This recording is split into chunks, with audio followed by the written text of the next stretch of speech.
Okay, hello, hi, and welcome to our final talk today at the Timely Stand. Although don't go anywhere because there's going to be an exciting giveaway later on. But I'm thrilled to be joined by Liz McKeon. Liz is going to be telling us about how to basically overcome any crisis, like a pandemic that causes your business to shut down indefinitely, basically, and how to come out the other side absolutely thriving. And you are a salon business expert, and you've been doing this for a while. You've been coaching businesses and helping businesses and guiding people with business to essentially avoid the pitfalls and thrive regardless of any situation, but especially over the last 18 months with COVID. That's it, exactly. I just wanted to go through the fact that she has extensive knowledge and has been doing this for a very long time, so she really is the woman to speak to. So, how can someone leverage their business through crisis? And can you talk specifically about the crisis of COVID? It's an interesting question now because it's not how can we leverage through the crisis. You've done it.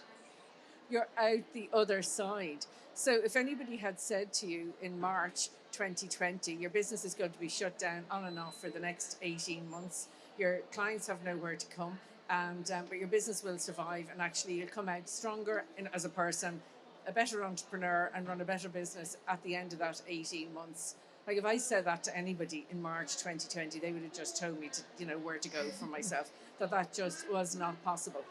And I would have been in the same category. I can remember saying like, how am I going to get my business through this? But we did.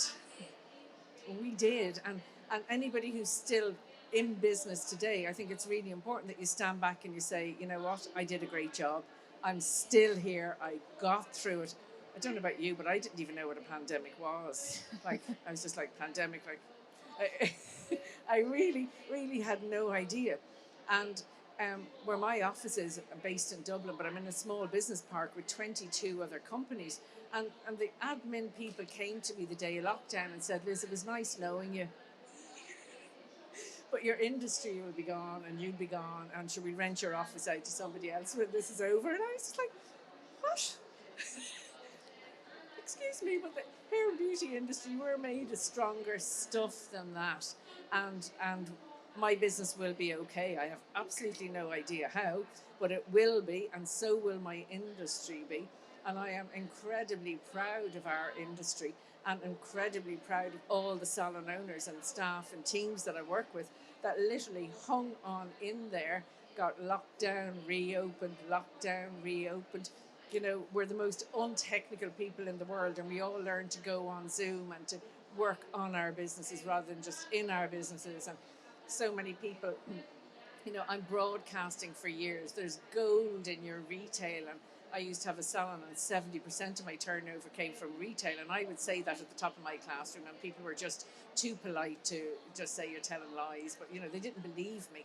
And then last year people were just calling me saying, Liz, I'm online and I'm doing consultations online and I can't believe the retail that I'm doing. And just like, wow, yeah. So there's meat in what happened to us in the last 18 months. Business is never easy, and business isn't for everybody knows this. It doesn't go like this, it goes like this. So we're always going to be smacked with curveballs, aren't we? Like once you're in business, like it's not actually doing the nails or doing the hair that's the challenge. It's the operations, it's keeping the business going. And it's always going to happen. So last year I worked with so many groups of salon owners, and my goal for everybody was, look, let's in 3, 4, 5 years' time be able to look back and say, wow, how did we get through that? But you know what? I'm running a better business today because of COVID. I'm a better entrepreneur because of what I learned during COVID. I have happier clients. I'm making more money. So it's to take the lessons that we learned during this crisis and go forward with it and stop and acknowledge and say, you know what, there were days when getting out of bed was hard, and that in itself was a success on those days. But we did it, and we're still standing, and we're here for our clients. And so many things happened, so many positives happened during the pandemic. So yeah, I think it's time to say, give yourselves a slap on the back and say, I did a great job. Well, you said there about curveballs, and I think the beauty industry really did have to take a lot of curveballs and really got slammed. The fact that male beauty could open or male grooming could open, but female beauty couldn't. And there were so many things and there was so much uncertainty that it meant that people had to develop a certain resilience and actually had to probably go from being a service provider to actually really understanding the business more than they ever had before. It's incredible what we've learned, and you've used the word resilience, and I spoke a lot about resilience last year. I think resilience is like a muscle, and the more you use it, the stronger it's going to get, but it doesn't leave you. It's there for good, forever going forward. So what is resilience? Resilience is the ability to pick yourself up and to go forward. Resilience is the ability to bounce back. And I think everybody who survived this in our industry has it now in bucket loads to use forevermore. Yeah, it was really difficult. And I found myself getting very confused because I was working with people all over the world. So I lost complete track of who was locked in, who was locked out, what was happening, what were the protocols in this territory and that territory. So I just had to just ignore all that because I couldn't keep up with it. So I was just, when people were talking to me, it's just like, we will get through this. Like, together we will get through it and we will come out the other side. And we did. Yeah. And it's amazing what's happened to the industry because, first of all, and well done, you've shifted the premium brands and you've taken that retail. So that was a huge, big shift, wasn't it? And I'm not saying that I would want to see the premiums, department store brands lose market share, but like, it shifted over to the experts. So isn't that just fantastic? I thought that was a superb turn for our sector, that at the end of it all, clients were no longer coming to the salons and clinics for their services and going elsewhere for their products. Now they see you as the total expert, and that is a tremendous shift. And so many positives came out of it. And I think the biggest positive for me was, look where our industry is now in the world of commerce. People for years were always saying, is what you were. I work in the beauty industry, ha ha ha. Particularly, I used to find if I was at networking events, men would always say, the ugliest men in the world would always say, like, could you do anything for me? And I'd be just like, no. But, it was like we were just the beauty industry. Yeah. We were just the hair industry. We were just like secondary to the world of commerce. And yet, every single survey that was done globally, where do you want to go back to? What's the first place you want to do? The salon. I'm Irish. People could not wait to get back to the pub. But most people weren't going to the pub until they went to their salons first and got their hair done and their nails.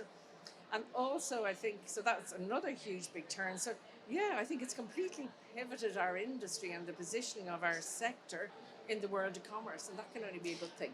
I agree. A few weeks ago, I was at an event in London, and it was basically like reopening beauty again. And the Chancellor was there. And the Chancellor was there addressing us, saying how they'd really noticed or taken note of the beauty industry. And I think when you are saying to the Chancellor, yes, because it's worth £30 million, £30 billion, I should say, then we started to notice that people have really stood up and said, we need to take this seriously and we need to support businesses, we need to support the beauty industry. Is that a shift that you've noticed too? Absolutely. And I'm involved in a project at the moment called Sheer Haven, and it's a training, a virtual training for the salon world to teach all of us how to recognize the signs of domestic violence. And again, like, that's a huge honor and privilege for us, because we work so closely with our clients. So it's sponsored by Barbicide, and I'm talking to Barbicide quite a lot. And the head of Barbicide, this is a few months ago, was at a networking event, and Michelle Obama was there. And who did she have with her except her stylist? Because she's the most important person on her team. Now is our time. What would you say are the strengths and skills that you've really noticed have developed most throughout the last 18 months for businesses in the beauty industry? I think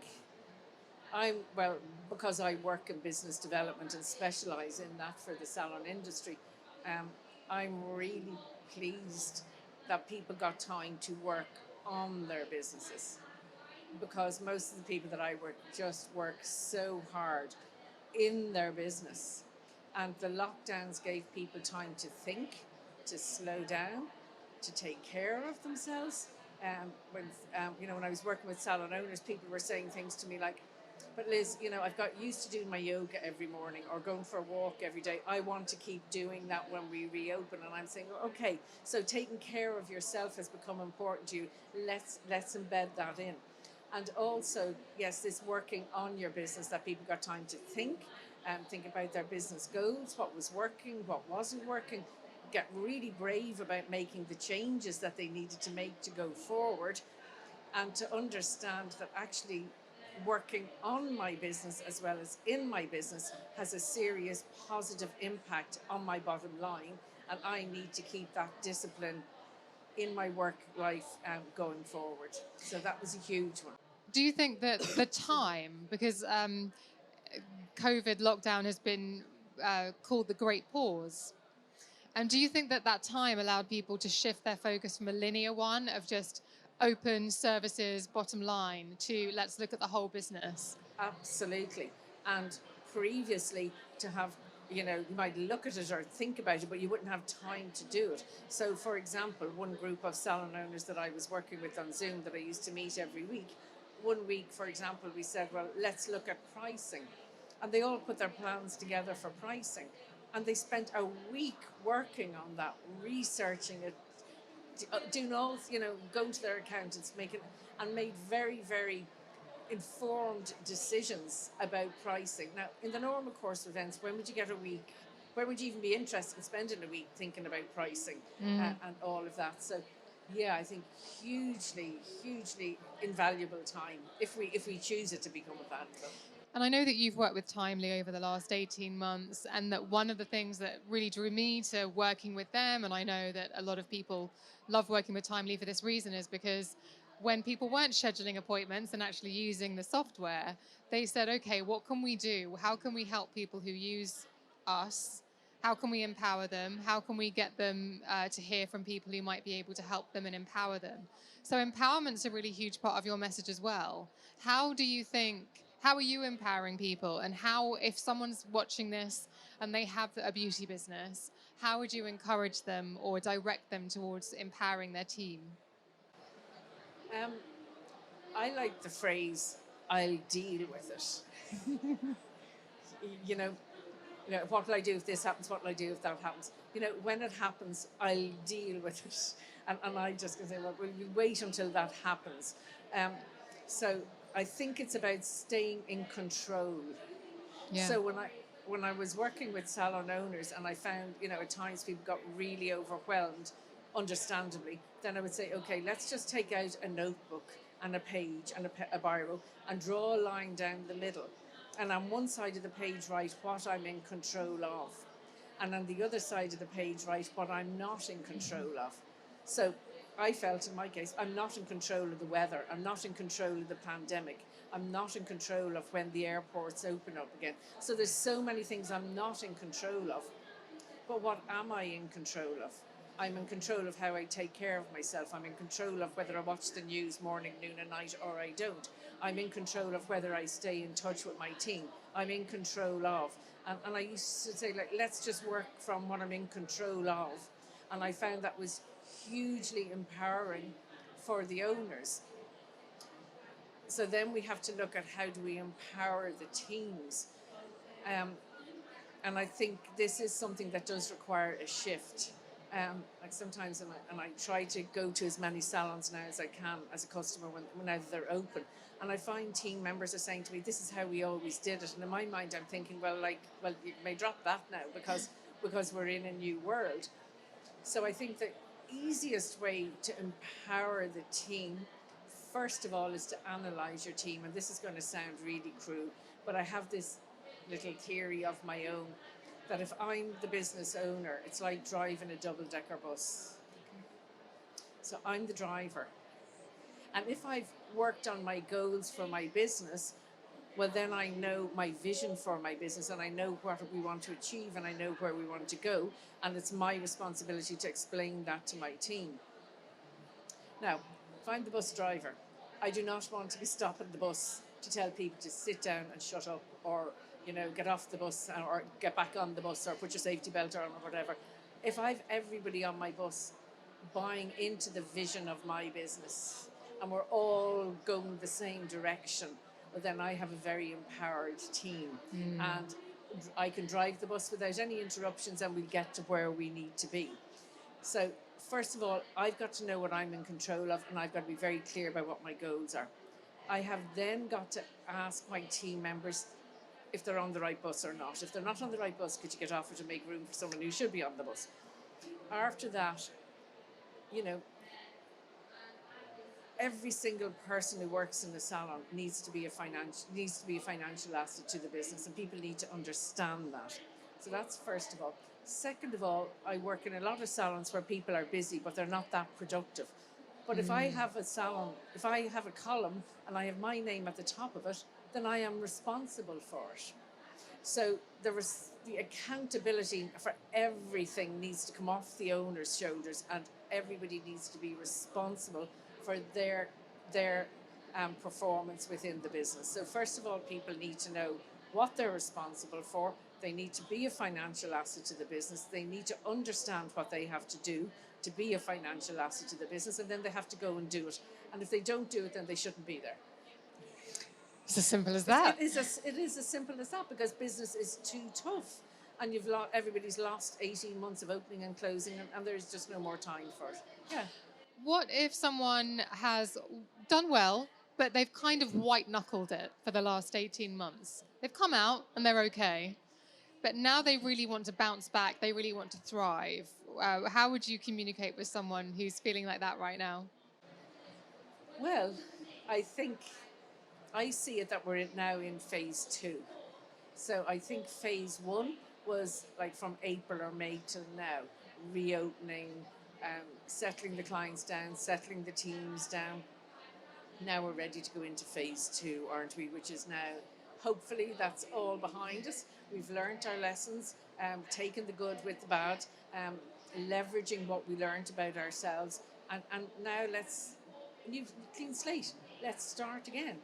Sit down and get real about your numbers. Go to your accountant and figure out how much money can we be making here and how do I make it. So do your plan. And I think we're in a very strong timing now. We're in October and this is Q4. So I think if you want a healthy business next year and beyond, then you use Q4, you use now. And, work your business now, work Christmas, have a strong start to 2022, and that's it. It's all behind us. It's all behind us, yeah. Do you think that the last 18 months has shown that actually sometimes going back to square one, wiping the slate clean, can actually be a really good business move rather than trying to keep building on something? It's back to basics, isn't it? We just have to go back to basics. And I work in so many salons all the time, and I laugh because now I can go on site and it's great. And I turn up, and like last week I was in the salon and all the team sit around. They've all got their arms folded. They're all glaring at me, and I just don't know why she called you. We're doing great. We don't need you. And I'm just like, that's great. Just nobody calls me in the first place if their money isn't right. So something isn't right with the money, but. You're perfectly right. You know your clients better than I do, and you know the business an awful lot better than I do. But let's go back to basics. And I'm not here to teach anybody anything they don't already know. You know everything that I'm going to say today and more. You know all that. But we just need to revisit it. So it's back to really quality customer service, rebooking the clients, selling them the home care, making sure there's no white space in the column. Looking the part, being the part, and giving all your clients 100% attention and focus, and then it comes together. Yeah. Do you think that what you were just describing then about our business is doing fine, do you think a lot of people think doing the same thing month in, month out is success? And is your job to say, oh no, actually, that doesn't have to go like this, it can go like this? Yeah, and I think, and this is where working in the business all the time instead of working on it works against us. I find a lot of people in our, are very busy and are running very busy salons, But actually, when I put them sitting down, like I would have a proven track record of helping people sometimes to double their turnover and treble their retail. But like, if the gaps weren't there, how would that happen? So really, what I'm doing is identifying the gaps, and I love to do the exercise with people of just how many people have you got working for you? What do you sell here? How many hours a week are you open? Let's figure out how much money you could be making in a week. And most of the people don't believe me. So they could be, say they're making £3,000 and they could be making seven. Just like, but that could never happen, Liz. And I'm just like, well, why not? Why couldn't it happen? There are the hours you're open. That's what you're charging. There's the clients. You have the people. It's like a jigsaw that's a bit broken. We just need to put all the pieces together and have a process. And if everybody follows the process, you'll get the prize, which is your 7 or 8 or 12 or 20,000 or whatever it is. Yeah. Is it that, do you have that moment where you're talking to someone and you realize they're thinking one way, they believe that they know the truth, they think that that's, the sky is blue, that's up, that's down, and then you say, if you do this, this will now be true. Do you see the light bulb go off? Yes, I do. Yeah. And I just like, well, it's up to you. You can do it if you want to do it. And the really positive thing about that is when they get there, it's actually an easier way to work. Yeah. It's just about having little systems and little processes and everybody following them. But it's easier. It's much easier than the hard slog. Yes. Yeah. Now, how do you build resilience so that you can come back stronger than ever before as a business owner? So to build your resilience, it's to get back up there. Okay? So to build your resilience is not about, ain't it awful? Building your resilience is about acknowledging that yes, we're in trouble here. Yeah, it's not great. Yeah, global pandemic shutting us all down. Yeah, it's not great. So we acknowledge it, but we don't wallow in it. Okay, so we know it's happening. We're not digging our head in the sand and pretending it's not happening. We know it's happening in it, but we refuse to wallow in it. Mm-hmm. So you acknowledge it and you move on. It's not about saying I made a mistake and I'm not getting up for the next 5 years. It's about saying, I made a mistake. Now, what are the lessons in that? And I have a theory that, if we're going to fall backwards. So you can see the sky and you get up again. You don't fall forward, you fall backwards. So resilience is about taking the knocks and getting back up. Taking the knocks, getting back up. And that's life. And that's business, isn't it? And, that's the people who have come out, who are still in business now. They're the people with resilience, because unfortunately a lot of people didn't have it and caved, for whatever reason. And, I had so many people contacted me and said, I can't do it again. And I said, I just can't. I'm closed and I'm staying closed. And I'm just like, well, that's your choice. But so many more people were just right. I closed. It was awful and it's terrible. I remember one lady, I was to do some work with her and I called her. And she was in floods of tears. This is during the first lockdown. And she was just, I'll never do it. I'll never get back. I can't. So we got her right and we got her going. And I stayed in touch with her. And then we were put into lockdown again in Ireland. So I rang her and I said, just ringing to say hello, make sure you're okay. And she said, I'm fine. I'm fine. Why are you ringing me? I said, okay, just get on with it then. So it is the ability to get back up. It's the ability to focus on your goals. It's the ability to attend to the day-to-day stuff, but keep your eye on your big goal and your big vision. Yeah, and you just work that resilient muscle. And I'll take the knocks, I'll take the slaps, I'll stay in bed for a day, but I'm getting back up and I'm out there. So that's really what resilience is. Yeah.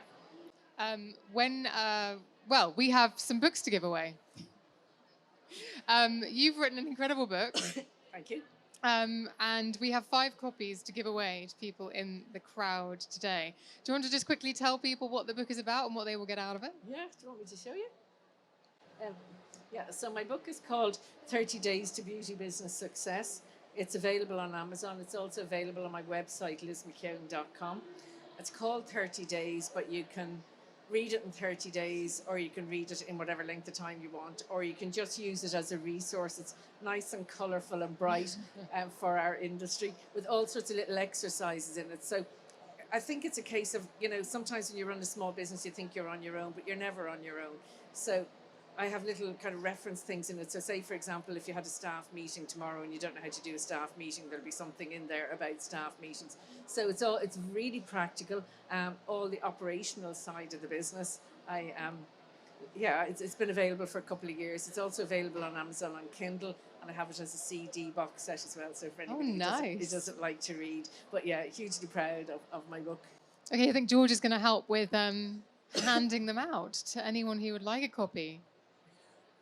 There are some excited faces over there.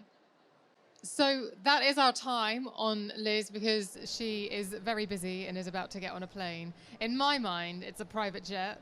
I wish. With Liz McKeon, business advisor, on the side. I wish. No, I'm gonna go with my fantasy on that one. Okay, I will too. Thank you so much for sharing your insights, and thank you so much for the support that you give the industry, which I'm sure there are many people out there who are hugely grateful. So, Liz McKeon, everyone. Thank you.